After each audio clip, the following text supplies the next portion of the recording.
तेरी खुदी में अगर इनकलाब हो पैदा, अजब नहीं है कि यह चार सू बदल जाए।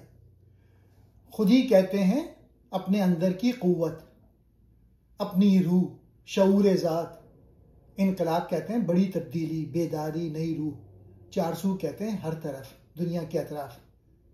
इकबाल कहते हैं कि अगर तेरे अंदर की खुदी जाग जाए, तेरे रूह में इनकलाब आ जाए, तो कोई ताज्जुब नहीं कि दुनिया की तकदीर भी बदल जाए।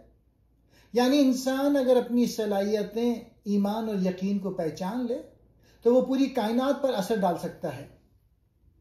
यही इकबाल का फलसफा खुदी है। तब्दीली बाहर नहीं, तेरे अंदर से शुरू होती है। इकबाल का यकीन है कि इंसान के अंदर खुदी एक इलाही कुव्वत है।